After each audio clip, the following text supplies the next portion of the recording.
Hey, everybody, this is Eric Diamond, and you're listening to The Mike Wagner Show. The Mike Wagner Show is powered by Sonic Web Studios. Hi, this is Mia Mosinzia, also known as Mia No Time for Love. Check out my latest book, Missing, available on Amazon. The Mike Wagner Show, also brought to you by The Sweet Psalmist by Serena Wagner, available on Amazon, highlighting the Book of David. It's now time for the Mike Wagner Show, powered by Sonic Web Studios. Visit online at sonicwebstudios.com for all your needs. The Mike Wagner Show can be heard on Spreaker, Spotify, iHeartRadio, YouTube, iTunes, Anchor FM, Radio Public, and themikewagnershow.com. Mike brings you great guests and interesting people from all across the globe.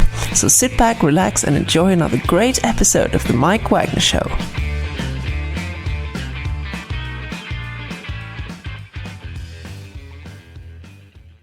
Hey everybody, it's Mike from The Mike Wagner Show, powered by Sonic Web Studios, brought to you by official sponsor of The Mike Wagner Show, international warring author Mia Mosinzia, Missing, available on Amazon and paperback and ebook. Coming soon, Missing 2, double the expense, double the fun. Check it out on Amazon. Also brought to you by Sweet Psalmist by Serena Wagner, based on the life of David, including 30 Kings and King David Psalms. Check out the Sweet Psalmist today, Amazon.com, keyword Sweet Psalmist Serena Wagner, and the Sensei Swing, Eric Diamond with All of Me. New music coming soon, ericdiamondmusic.com. Check on YouTube, Spotify, Facebook, and more. We're here with a terrific author who's 58 years old, widowed, no children. She's also a poet and living in Trinidad and Tobago. She's been a teacher for 25 plus years before retiring for medical reasons, worked with young people, privately with severe medical conditions, and also individuals with trauma and loss. And she has 2 books out. Her first one embarks on a private poetic journey. And also second book delves into the universal tapestry of human experience. The 2 books are called Pieces of Me, Touch My Soul. And the second is called Grief is the Price You Pay, Run into the Fire, Discover Me in the Ashes. Live, ladies and gentlemen, Plus Studios, somewhere in beautiful Trinidad Tobago, lovely country. The amazing 58-year-old author, living in the country, teacher of 25 years. The books are called Pieces of Me, Grief is the Price You Pay, the multi-talented Cyndee Dhalai. Cyndee, good morning, good afternoon, good evening. Thanks for joining us today. Thank you very much, Mike. Well, it's great to have you on board, Cyndee, and you got some great stuff here. You're a 58-year-old author, poet. You're widowed. You have no children, living in Trinidad and Tobago. Actually, I have 2 children. I have 2 adult children. Oh, okay. All right. I was going by what the press release says. I will correct that. Thank you very much. So we got that. So yeah, it's okay. I mean, it's reality. It's human. We're all like that too. So anyway, you got 2 grown children, live in Trinidad and Tobago yourself. You've been a teacher for 25 plus years, for retiring for medical reasons, worked with young people, privately severe medical conditions, and individuals with trauma and loss. Your first book, called Pieces of Me, Touch My Soul, embarks on a private poetic journey, transcending boundaries of words and going on a deep journey in the soul. And the second one delves into universal tapestry of the human experience, where poetry basically serves as a bridge between hearts and enduring power to heal, inspire, and also rest as well, called Grief is the Price You Pay, Run to Fire, Discovering the Ashes. Before getting on it, Cyndee, tell us how you first got started. Actually, I've always had poetry spinning in my mind, and I love poetry. Poetry is kind of like my first love. But life steps in, and you can't really focus on what you want to do because I was busy. I had a family. I had a lot of things going on in my life. And then, then I got ill. Well, my body got a lot of illnesses. I lost 4 years of my life with a fog of illness. And I was confined to a wheelchair. I flatlined a few times. I'm allergic to all medication. Oh, wow. And I can't even take a baby Panadol or else it'll kill me. And then after that, my husband died unexpectedly on Christmas Eve in 2023. In 2021, actually, he died. And so it was a bit of settling in because I was in a wheelchair at the time. And, you had to adjust to being by yourself and living, and my children are grown. And I don't like being a burden to anybody. So I asked God and I can walk again. And actually, a friend of mine, somebody very, very close to me, posed a question to me because I had all these things spinning in my head. And my friend, who was very special, said, Cyndee, I want you to focus on something and write me and tell me exactly what you feel. And in doing that, a poem came out. And I found myself writing in poetry. And from that, it kind of took off because I found that it's easier for me sometimes to express myself in poetry because everything that's raw and real inside of me comes out. And sometimes we find ourselves doing that because you can speak to people, yes, but you may not get the same understanding as when you write to yourself, which is what I love to do. I've always written to myself. So poetry just came out and out and out and out. And then I decided to do a poetry book, which is, like you mentioned, Pieces of Me Touch My Soul by Cyndee. And that came out and I did that book. And I actually thought I was managing my grief pretty well, because you think, okay, I've been through all these things in my life. I've been ostracized by my family. I was disowned at 21. I started off with -0. And my husband and I worked hard and we did a lot of things. We had 2 kids. We progressed in life. And then I got ill, and I thought, okay, every step in life, I managed and I could manage this because I lost 4 years of my life. I had to learn to readjust to being in a wheelchair, giving up the job and my independence of doing the things that I wanted to do my way. Then after my husband died, I thought, okay, I was managing, I was dealing with it because I faced myself. I don't run for myself. And in 2023, I got a kind of upheaval. And I realized that I was not managing loss. I was not managing absence. And it hit me very, very hard.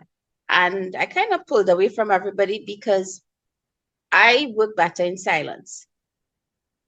And I was the sort of person who turned to myself and I asked myself questions. And in 1 month, I wrote, "Grief is the price you pay for love." I just sat down and I wrote. And that was written under the pseudonym Payalian, because that's what somebody called me.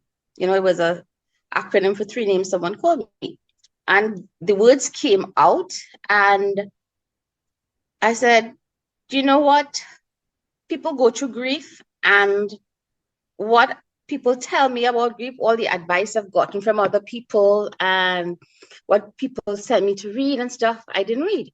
And then I told myself, this is how I feel. So what would other people be feeling? Because sometimes what we hear is not what we actually feel, and it doesn't resonate in us because it goes through one ear and it comes through the other ear often. And we find ourselves sometimes feeling lost and alone and pulled into this abyss where we keep spiraling and spiraling.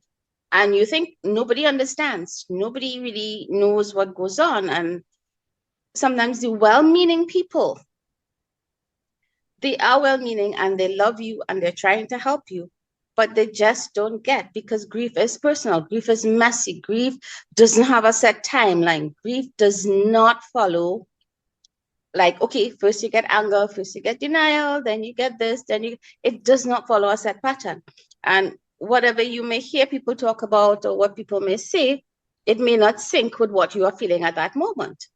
And that's what my book came out. Okay. And this came to mind as well, too. And any effects like PTSD came across as well, too. That's been a big topic, losing someone, you've been through a lot, maybe, dealing with PTSD in a way.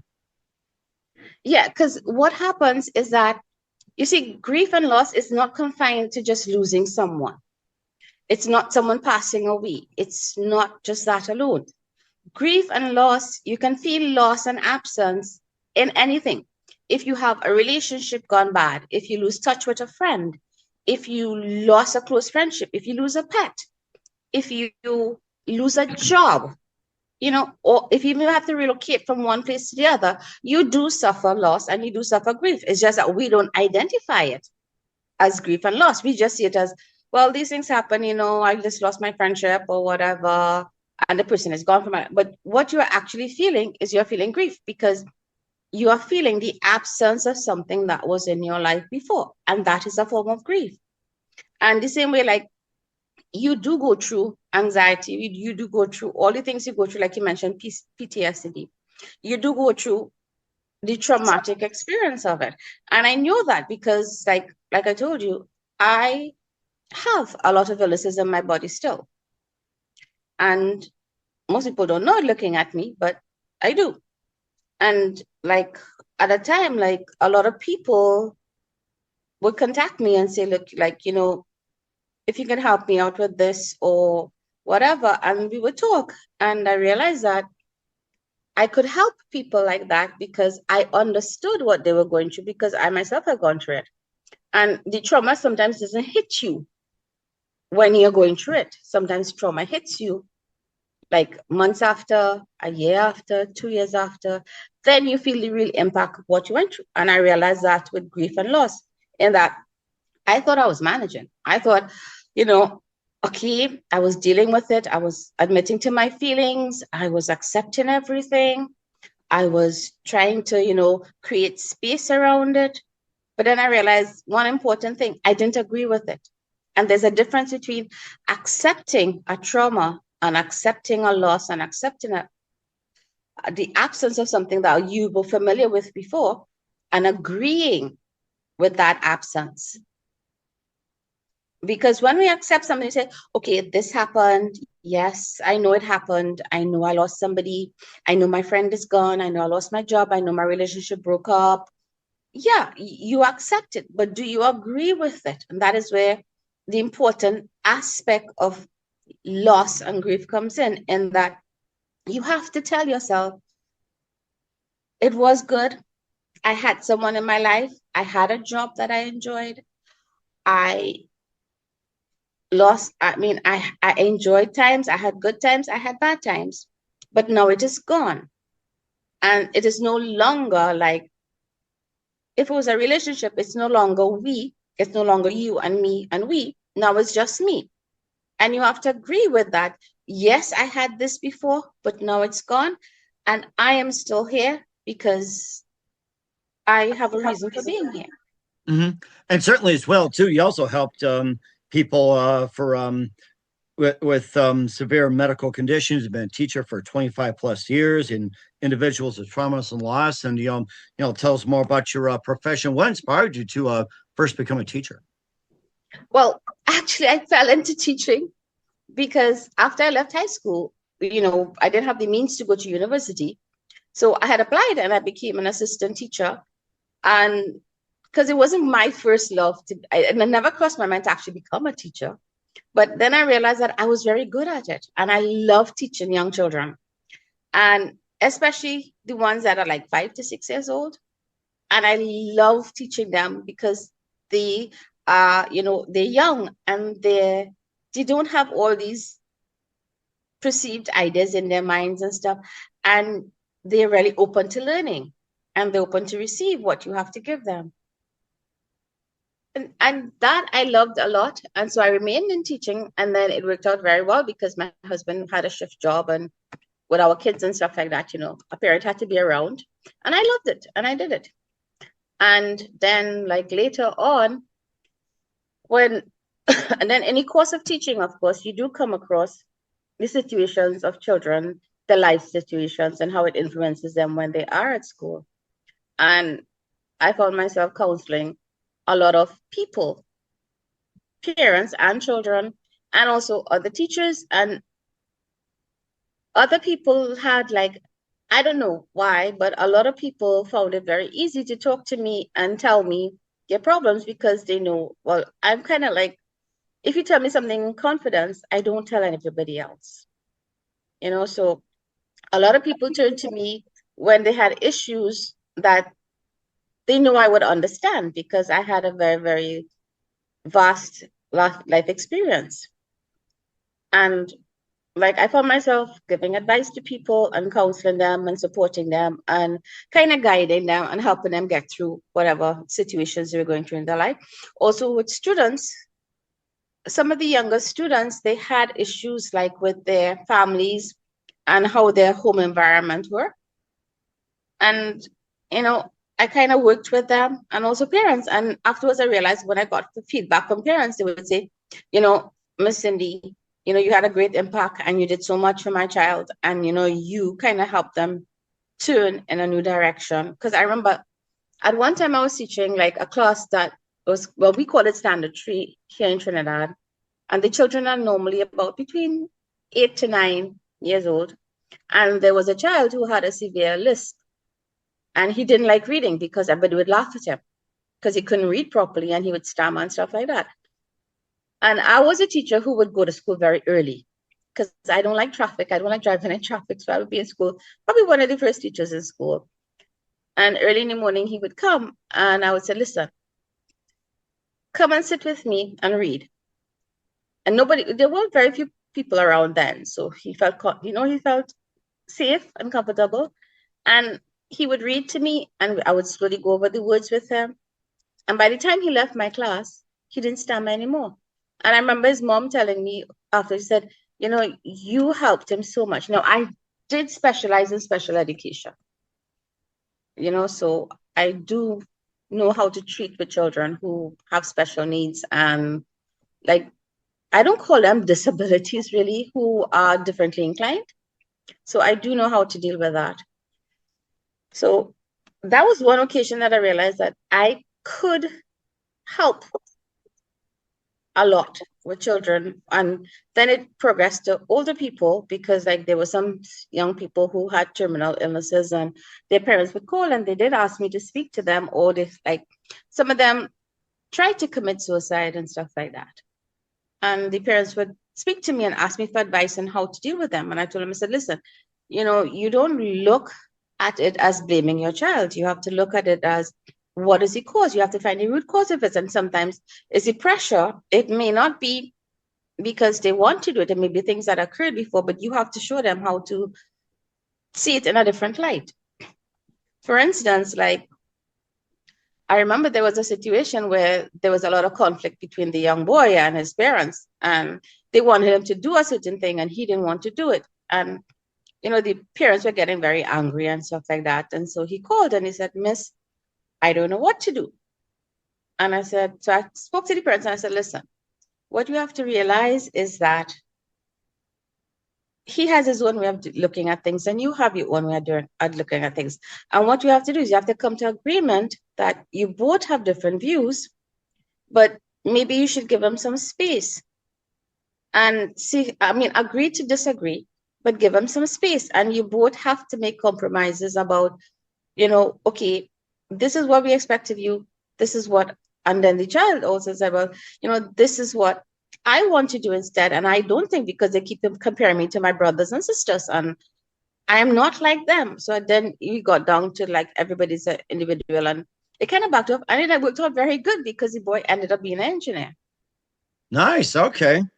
Engineer, that's really interesting. And you deal with special ed kids and everything like that. How much does bullying take place in the school, especially in Trinidad and Tobago? Oh, I think there's been a marked increase in that over the years.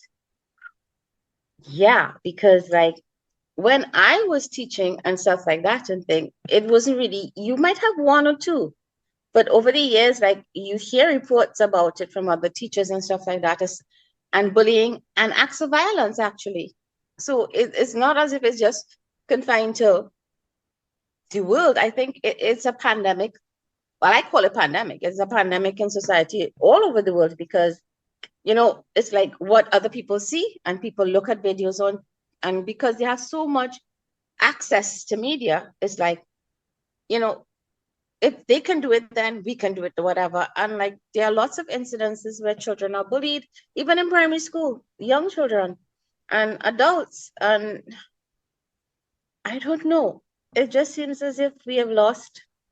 I'm not condemning anybody, but it just seems as if we have lost what it really means to be a human sometimes, and to be considerate and to value other people as equal to us. Mm-hmm. And I think we need to step away from back and appreciate the human soul and everything like that. We're with Cyndee Dhalai with Pieces of Me, Touch My Soul, and we'll be talking about grief is the price you pay, running into the fire, discover me in the ashes. We'll get that in just a minute. But first, listen to the Mike Wagner Show at the MikeWagnerShow.com, powered by SonicWeb Studios. Visit online at SonicWebStudios.com for all your needs. Look at a professional website without breaking your budget. SonicWeb Studios is the answer. SonicWeb Studios offers fast, affordable custom web designs that blow the competition away. Call today, 1-800-303-3960. That's 1-800-303-3960. Or email to support@sonicwebstudios.com. Mention the Mike Wagner Show. Get 20% off your first project. Sonic Web Studios. Take your image to the next level. Also, time to give official shout out to our official sponsor of the Mike Wagner Show, international warring author Mia Molson-Zia. If you love fast-paced mysteries, you love Missing by Mia Molson-Zia, available on Amazon and paperback and ebook. Missing is fast-paced and intriguing with an unforgettable twist. Takes place in 4 countries, 2 strangers, 1 target, where truth is illusion and those who love be the first go missing. It's available on Amazon and paperback and ebook. Missing by Mia Molson-Zia's got great reviews. An Evil Evan endorsed by Howard celebrities including Joanna Cassie, Forrest Riley, and many others. So grab your copy today. 4 Goes Missing by Mia Molson-Zia, available on Amazon. Coming soon, Missing 2 by Mia Molson-Zia, double the suspense, double the fun. Check it out on Amazon. Also brought to you by a Sweet Psalmist by Serena Wagner, based on the life of David, including 30 exquisite pains and King David's Psalms. The Sweet Psalmist gives a new perspective of David through the Psalms he wrote. It's the time of ship where it started and complicated yet turbulent relationship with King Saul. It's a story of love, betrayal, repentance, hope, and more. Check out the Sweet Psalmist by Serena Wagner on Amazon. Keyword Sweet Psalmist Serena Wagner. Also brought to you by Sensei Swing, Eric Diamond with his latest release, All of Me, featuring the title track, I've Gotten a Heartache, Bring Me Sunshine and More. Eric's a multi-award winning artist, album of the year, entertainer of the year, and a new release coming soon. EricDimemusic.com. Make sure you check it out today. EricDimemusic.com. Follow on Facebook, YouTube, Spotify, and more. Also, check out the Mike Wagner Show at the MikeWagnerShow.com. 40 podcast platforms. Heard in over 100 countries. Take us with you on any mobile device and follow us on Spreaker, Anchor FM, Spotify, PayPal, YouTube, BitChute, Rumble, also on Facebook, Instagram, LinkedIn, and more. And for great gift ideas like t-shirts, pop sockets, throw pillows, tote bags, hoodies, Amazon.com. Check out the Mike Wagner Show podcast. Keywords Mike Wagner Show podcast. And for more great gift ideas, go to Amazon.com/Mia Molson-Zia. Great books, merchandise, and more. And support the Mike Wagner Show on Anchor FM, PayPal, and the MikeWagnerShow.com. We're here with the amazing 58-year-old author, poet, living in Trinidad Tobago, Cyndee Dhalai, here on the Mike Wagner Show. And before we talk about Piece of Me, Touch My Soul, you've been doing some writing for quite some time. Who are some of your favorite authors and writers growing up? Actually, some of my favorite writers. Would you believe I love horrors? I love Stephen King. And I love he's one of the best in the business. Everybody and I said love that. Dean When it comes to Koontz. horror, Stephen King, everybody loves it. It's just Shining, yes. The Shining is one of my best. And I love Dean Koontz. And I like John Saul. And I actually like David Baldacci. He writes nice. really, really nice. Yeah. So I'm not into sci-fi. Oh geez, I love Space Odyssey, which is really, really good. Mm-hmm. And I also read J.R.R. Tolkien, all his books. Oh, one of my favorites. Yeah, and, all the C.S. Lord Lewis. of the Rings and stuff like that. Yeah. Mm-hmm. I love those. And I love poetry, obviously. Rudyard Kipling is my favorite poem. I read that when I was 11, If by Rudyard Kipling. And that is what kind of got me, how you can write so much with so few words. Rudyard Kipling, that name sounds familiar, and I'm trying to remember what was that one book or poem he famously wrote. It's like it's drawing a blank on me right now. Rudyard Kipling. Yeah, he wrote If, the poem If, or whatever. And that was a poem that when I went to high school, I came across that poem, and it was like, oh my God, to have someone say so much about everything in life and about being a real true person and being strong and good and honest and faithful and true and being just yourself, but being the best you can be in just a few words without like having to read like books and pages and chapters. And that is what got me, because how can you write so much with so few words? Mm-hmm. And I think that's a great point you make as well, too. And you may mark yourself with Piece of Me, Touch My Soul, and a bit more about the book, too, as well, being on a poet journey. Okay, Pieces of Me, Touch My Soul it covers what really touched me. Like when I first started writing, like I told you, poetry was my first thing. And I love poetry. And I still write poetry, actually. And it just came out. And pieces of it touch my soul are the things that actually call to me. Because sometimes we can read something and we just read the words and it's just, but then sometimes you read something and it resonates with you. And that's what, to me, poetry does. It resonates with you because it says something that is deep with very few words. And pieces of me touch my soul. That was what came out of me. And it spoke about creation, and it talks about life moments, and it talks about heartache and grief. And the poems also speak about the beauty of nature and life and the importance of knowing what love is. Okay. And that's really interesting as well. This led you over to Grief is the Price You Pay. And of course, being like the universal tapestry of the human experience. Tell us a bit more about that book and what inspired to write it. Well, grief is the price you pay for love. I think when we think about the most courageous thing we can do in life, it's not bungee jumping. It's not parachuting out of a plane at 10,000 feet. The most courageous thing you can do is love someone. Because when you love someone, you give a part of yourself to them and you take a part of them into you.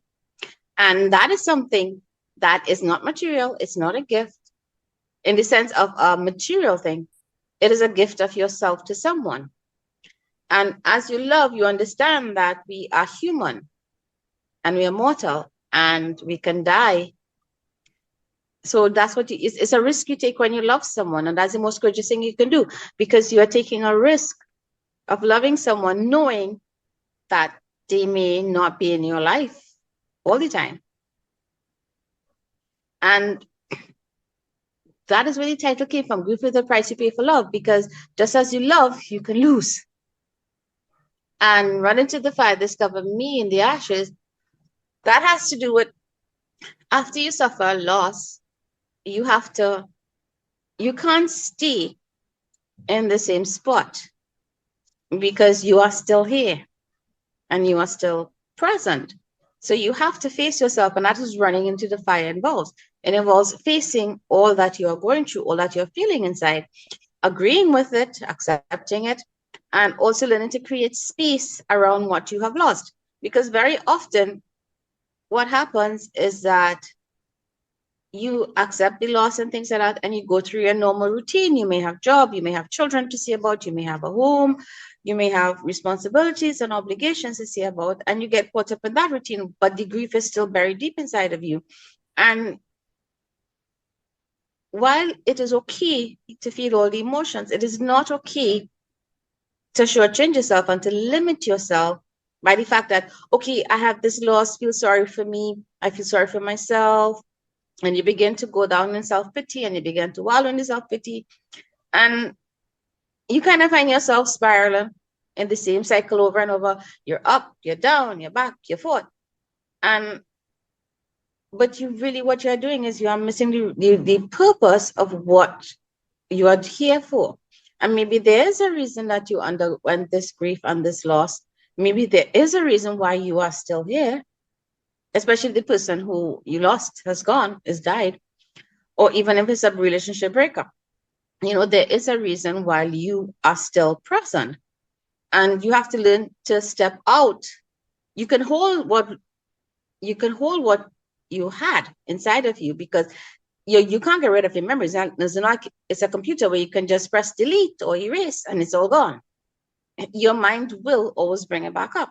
So what you have to do is you have to learn to create space around it, in that you hold on, you treasure the memories you have, but you step out and you might start doing, okay, let me start journaling. Let me start probably going out with friends or joining a group or a community or doing some activity that you probably wanted to do or you probably shared with someone who you lost. And this way you are giving yourself room to grow and to become, and you never know what can happen, because life doesn't come with any guarantees.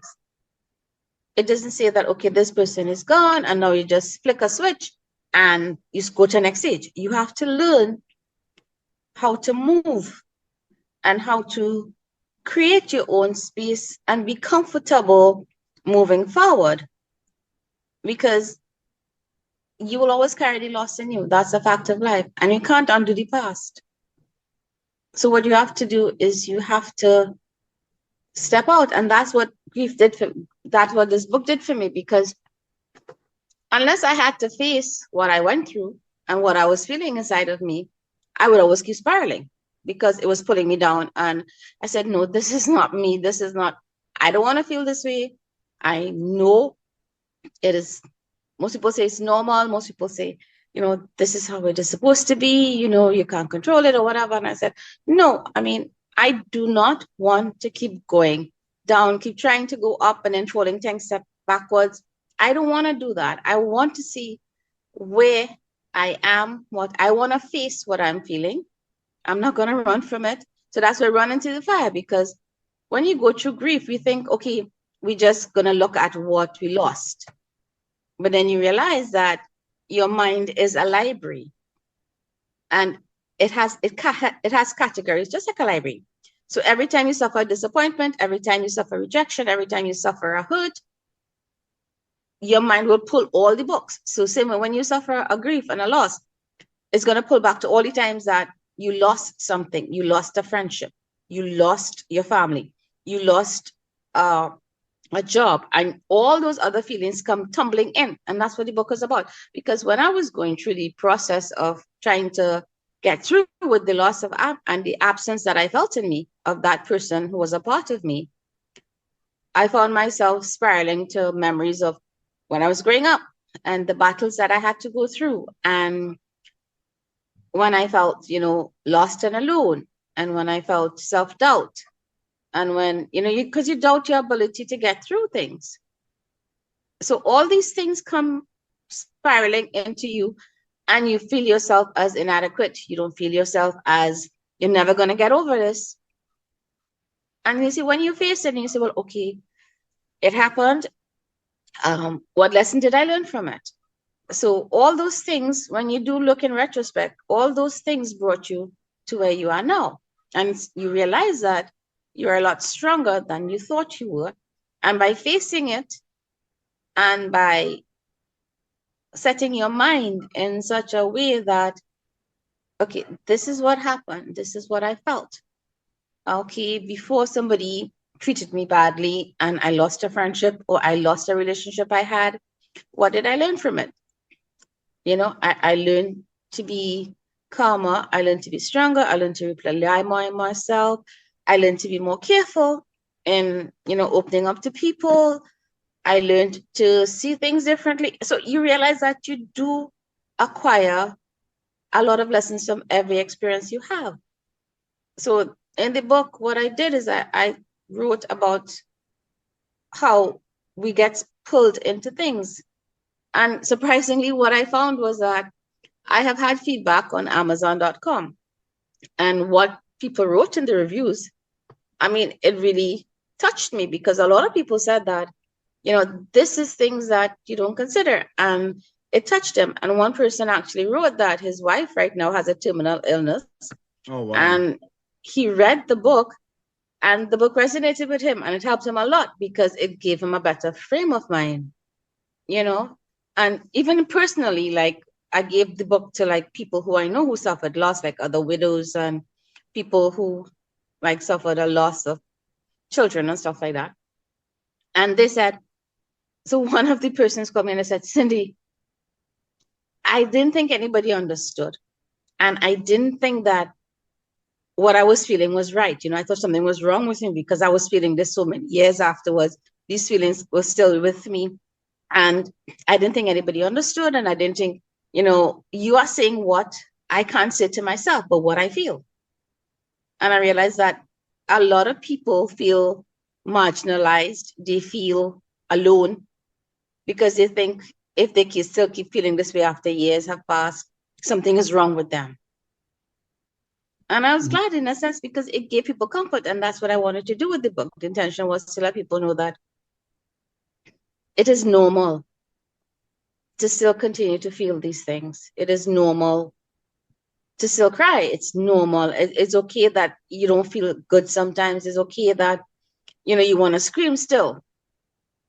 But it's also okay to say, well, I want to step out a bit, and I want to do other things, and I want to move forward and create space. And it's normal to accept and agree with what you have lost while holding on to your memories. Mm-hmm. And I think you brought some really good points as well, too. You're taking, the stages of grief to a whole new level. And what else can people learn from the book, and maybe more about the grief process, especially? Okay, what they can learn more from the book is that you can't categorize it. You cannot put it in a time shell. Because sometimes you see people afterwards and they'll be like, oh my God, but you lost this person 3-4 years ago. And why are you still talking? Why are you still thinking? And, why you still mention them so much and stuff like that? And what you have to do, and sometimes people feel bad because they think, well, maybe I should be moving on. Maybe I shouldn't remember things or the person I lost or whatever. But what you have to realize is that don't deny what you have. Don't deny the person. Instead, honor their memories. And you can tell people like, listen, I understand that, it may seem odd to you that I still talk about this person or I still remember, but it was part of my existence. It was part of my past, and it's something that had a great impact on me. And I want to honor that memory. And this is how I honor the memory. This is how I honor that person in my life. So you don't deny the existence of the person by trying to fit into what people expect of you. Because listen, nobody's really going to understand, even people who have lost other people too, nobody's really going to understand your specific loss because it is personal to you. Mm-hmm. And don't try to fall into the, I don't want to use the word trap, but don't try to fall into the like a rabbit hole cycle, something like that. Yeah. Don't fall into the cycle of thinking that, okay, this person lost somebody and look how they are moving ahead and stuff like that, and think, what is wrong with me? There's nothing wrong with you. And there will be moments when you feel bad, and especially in the silence, and when you're by yourself and things like that, it will hit you very hard. And you can allow yourself to grieve, but what I want to tell people is that there's a difference between feeling your grief and wallowing in self-pity. Because when you wallow in self-pity, what you are doing is you are allowing yourself to feel sorry for yourself and say, oh, this is not fair. Why does it have to happen to me? Why do I have to feel all this hurt? This wasn't right. This person left me, etc., etc. And we go through that. And yes, it is okay to face those things, but there must be a degree to which you have to tell yourself, well, it happened. I can pull myself up and I can see it for what it was, for what it is. Remember the good things, learn lessons from the bad things, but value yourself. Because when you wallow in self-pity, what you do is you are devaluing who you are. You are negating your own strengths. You are negating your own value.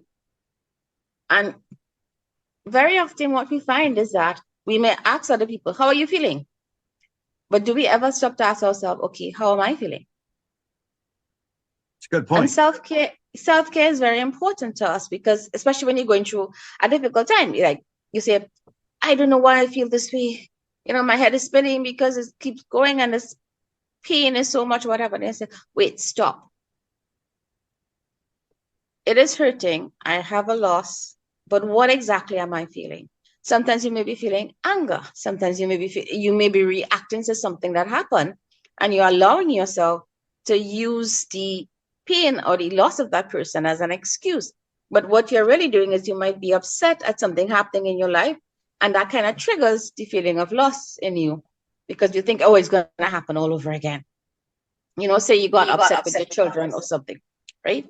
And then you tell yourself, well, this is how it's always been, and this is what. and I'm just feeling this pain. And then you slip into the whole grief thing and you say, well, this is what I felt, and now I'm going to feel even worse because this is happening. And you have to stop yourself. This is where I think recording your thoughts. A lot of people talk about journaling, which is very, very good, actually. When you start recording your thoughts, especially when you are feeling bad, it is a good point for you to write down exactly what you're feeling, all the thoughts, even all the sideline things that come into your mind. You write it down and you have to start timing yourself. And now it's going to be very hard to do that because we are humans and we just want to just give in and, and just give up and say, okay, well, yes, this is my pain. This is my cross to bear. This is what happened in my life and things are never going to change. I'm always going to feel this hurt and this loss.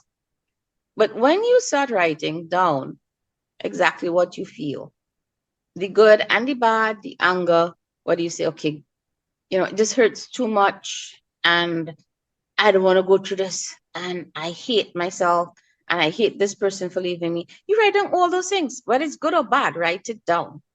But give yourself like a time limit, whether it's an hour or set a timer. Or even if you don't want to write, we all have phones and we all have things that we can record our voice. Talk to yourself, say it out loud. Because there you go. I remember the cassette tape. Yeah. Yeah. I know cassette tape. Yeah, and the thing is, when you talk to yourself, very often hearing your own voice, saying things, it catches your attention more, something than writing.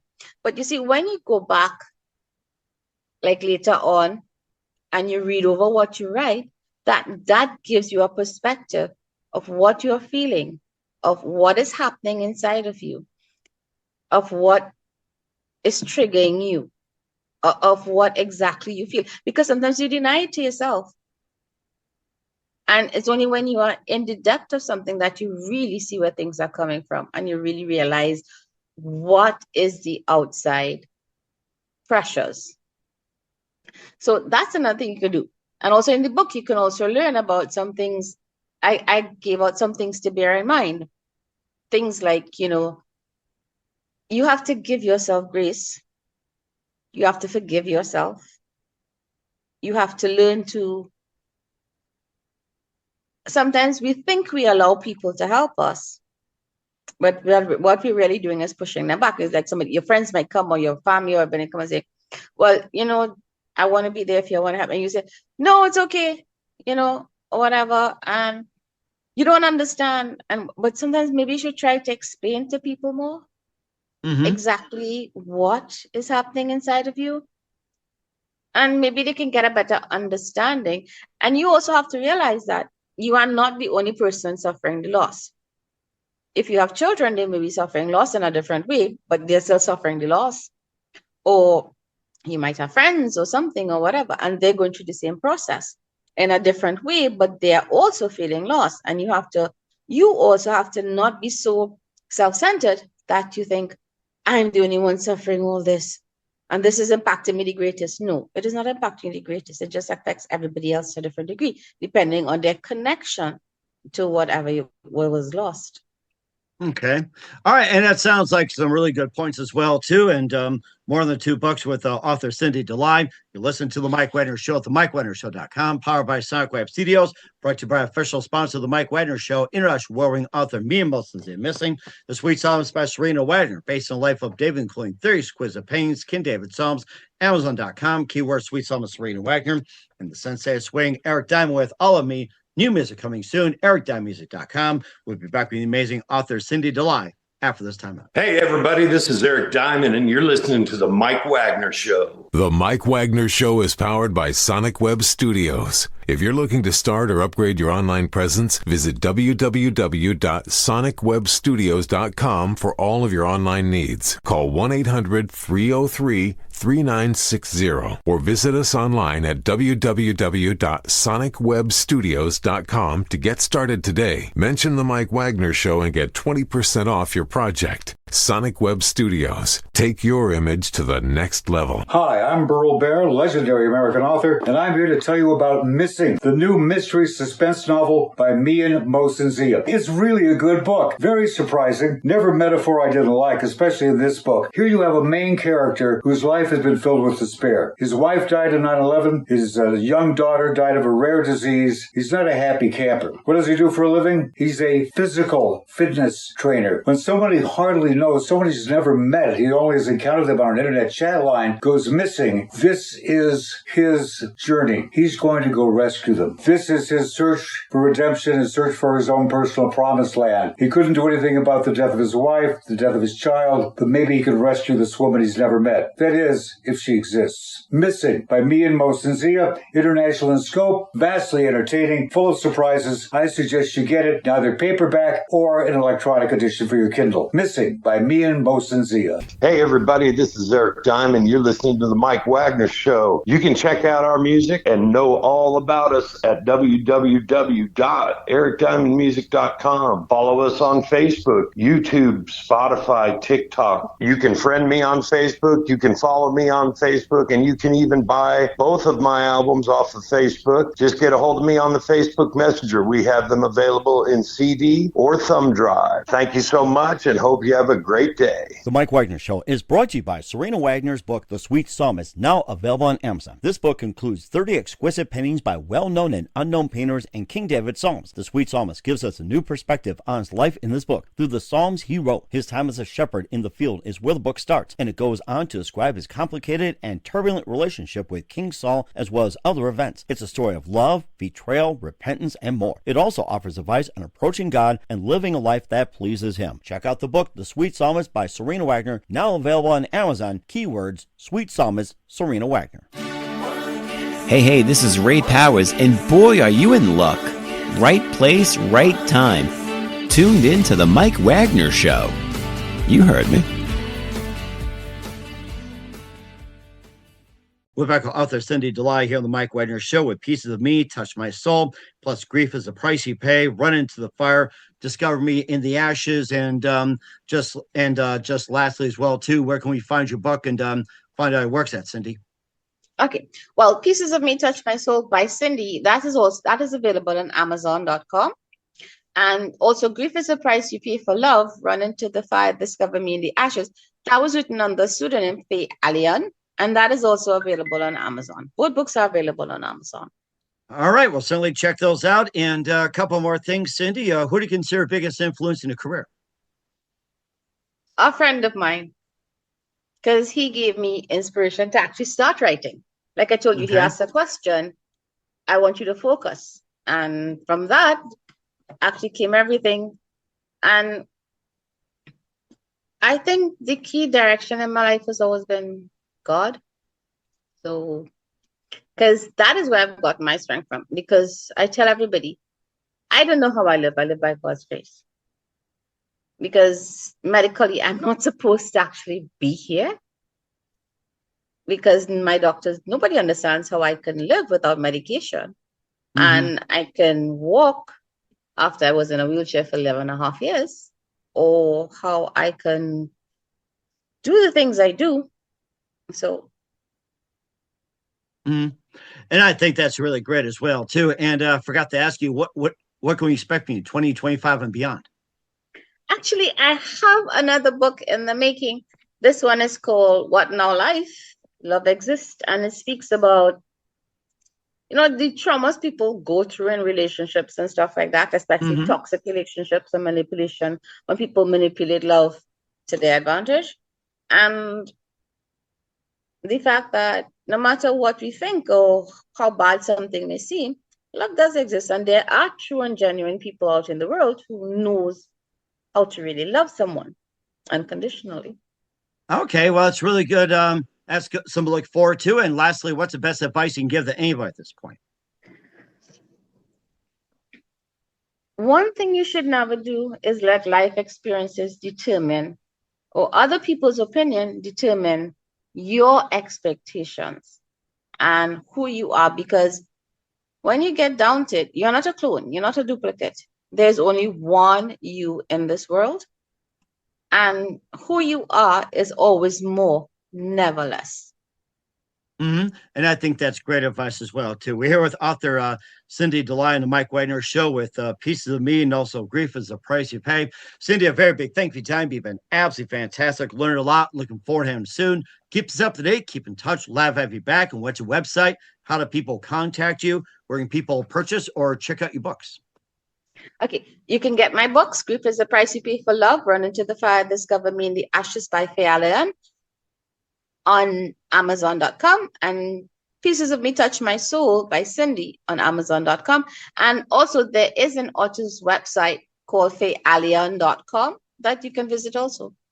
Okay, well, certainly check that out. Once again, Cyndee, a very big thank you for your time. You've been absolutely amazing. Looking forward to having you soon. Keep us up to date. Keep in touch. Love to have you back. We wish you all the best. And Cyndee, you definitely have a great future ahead. Thank you very much, Mike. It was very nice speaking to you. The Mike Wagner Show is powered by Sonic Web Studios. If you're looking to start or upgrade your online presence, visit www.sonicwebstudios.com for all of your online needs. Call 1-800-303-3960 or visit us online at www.sonicwebstudios.com to get started today. Mention the Mike Wagner Show and get 20% off your project. Sonic Web Studios. Take your image to the next level. Hey, everybody, this is Eric Diamond. You're listening to The Mike Wagner Show. You can check out our music and know all about us at www.ericdiamondmusic.com. Follow us on Facebook, YouTube, Spotify, TikTok. You can friend me on Facebook. You can follow me on Facebook, and you can even buy both of my albums off of Facebook. Just get a hold of me on the Facebook Messenger. We have them available in CD or thumb drive. Thank you so much, and hope you have a great day.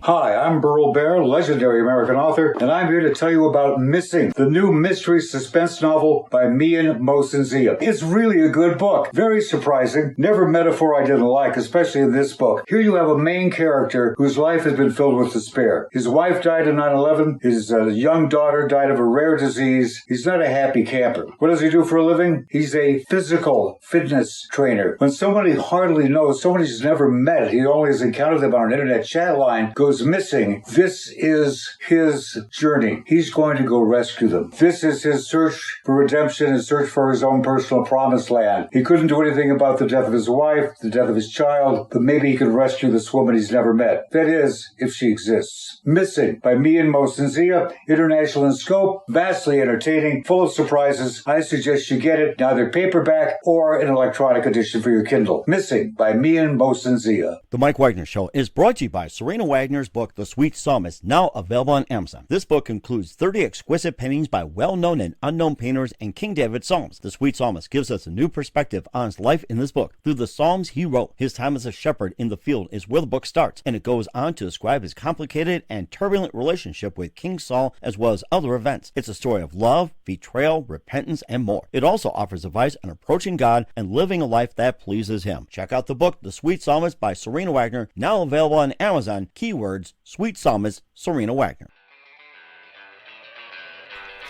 Thanks for listening to the Mike Wagner Show, powered by Sonic Web Studios. Visit online at sonicwebstudios.com for all your needs. The Mike Wagner Show can be heard on Spreaker, Spotify, iHeartRadio, iTunes, YouTube, Anchor FM, Radio Public, and themikewagnershow.com. Please support our program with your donations at themikewagnershow.com. Join us again next time for another great episode of The Mike Wagner Show.